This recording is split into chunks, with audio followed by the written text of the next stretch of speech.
Hey guys! This is how to make a strawberry cheesecake completely from scratch. We're gonna make the base, the cream, and obviously the garnish, the strawberry garnish that goes on top. So let's get started.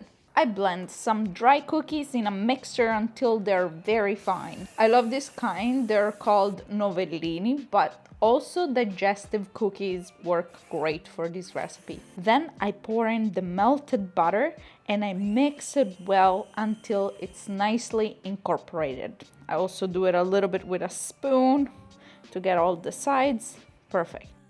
I cover an 8.5 inches springform pan with parchment paper.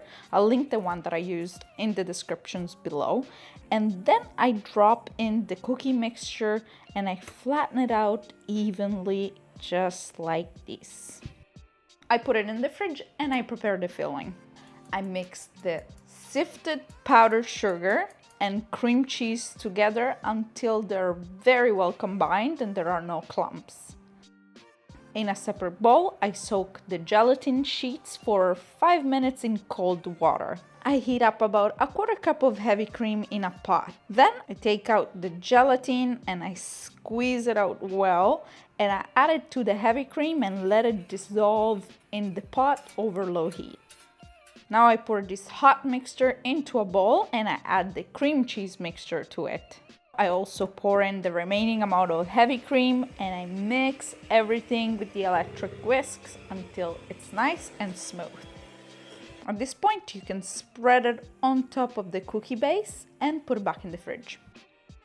To make the strawberry garnish, I wash and cut in half or quarters the strawberries. Since I'm making a strawberry cheesecake, I'm using strawberries, but this recipe could also be great with like cherry, raspberries, what other type of fruits you prefer.